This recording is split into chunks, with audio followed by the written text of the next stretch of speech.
विद्यार्थियों, सबको सुप्रभात।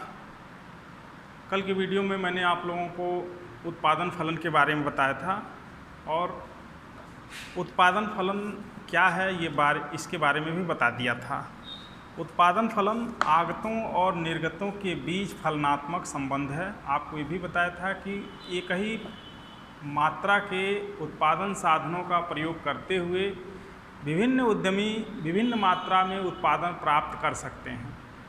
ऐसा इसलिए क्योंकि विभिन्न उद्यमियों की प्रबंधन कुशलता अलग अलग होती है। जिसकी प्रबंधन कुशलता ज़्यादा होगी वह उन्हीं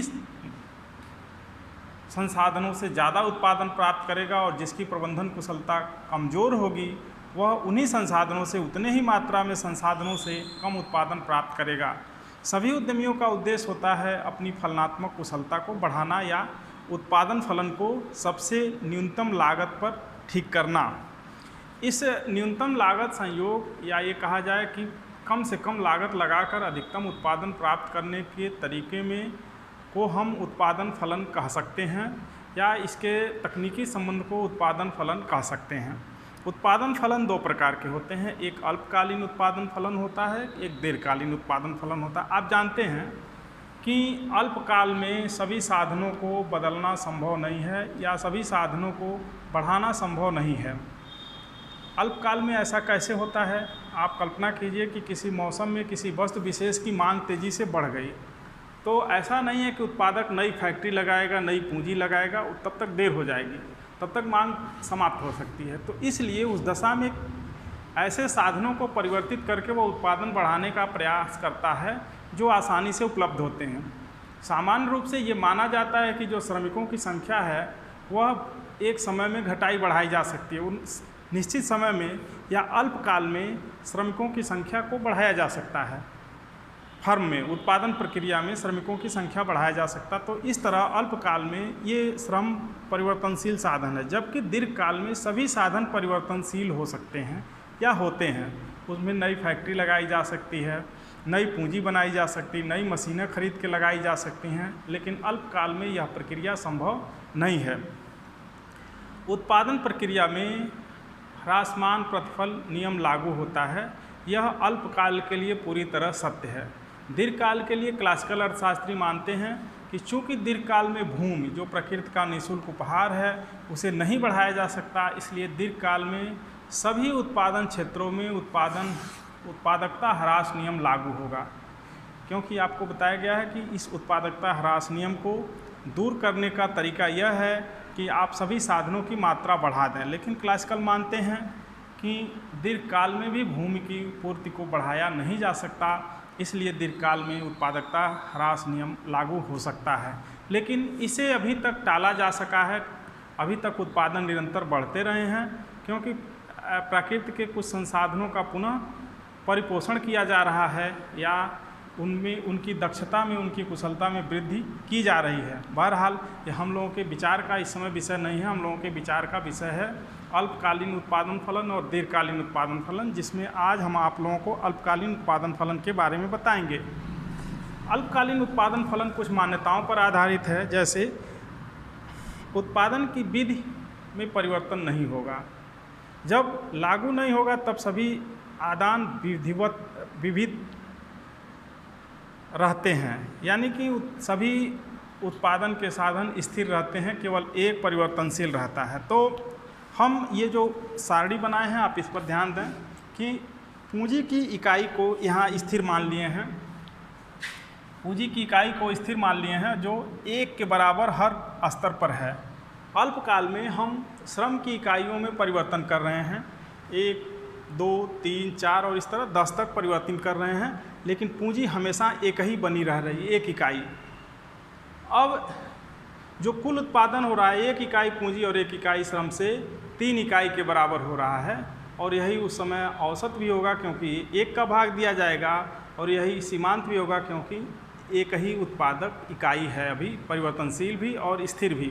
तो स्थिर इकाई को स्थिर मान लेंगे तो जो परिवर्तनशील इकाई होगी उसी का औसत उत्पादन होगा, उसी का सीमांत उत्पादन होगा। दूसरी इकाई जब एक मशीन पर एक इकाई पूंजी पर दूसरे इकाई श्रमिक की लगाई जाती है तो कुल उत्पादन बढ़कर 7 हो जाता है, औसत उत्पादन इस 7 में 2 का भाग देंगे तो 3.5 हो जाता है, और कुल जो उत्पादन में वृद्धि होती है दूसरे के आने से वो 4 के बराबर होती है, यानी 7 से 3 घटाएंगे तो ये 4 मिलेगा। तीसरा लगाया जाता है तो कुल उत्पादन बढ़कर 12 हो जाता है, औसत 4 और सीमांत 5।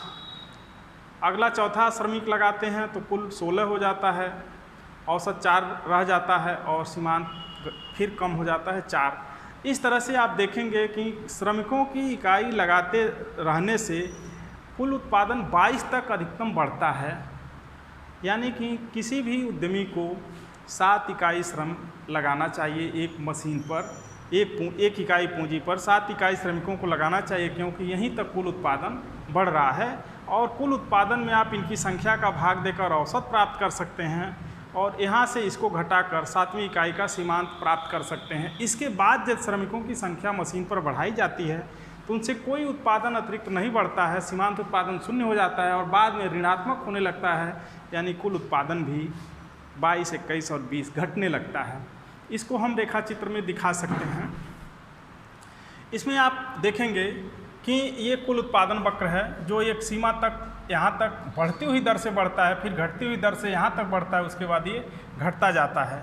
बढ़ती हुई दर से जहाँ तक बढ़ता है सीमांत उत्पादन सकारात्मक होता है, यानी बढ़ती हुई दर से बढ़ता है, फिर ये घटने लगता है, और जहाँ कुल उत्पादन अधिकतम यानी 22 हो जाता है वहाँ आप देखेंगे कि सीमांत उत्पादन 0 हो जाता है और कुल उत्पादन अधिकतम होता है। एक सवाल आपसे अक्सर पूछा जाता है कि जहाँ कुल उत्पादन अधिकतम हो वहाँ सीमांत उत्पादन 0 होता है। यह उपयोगिता के संदर्भ में भी आपसे बताया गया था कि जहाँ कुल उपयोगिता अधिकतम होती है वहाँ सीमांत उपयोगिता 0 होती है।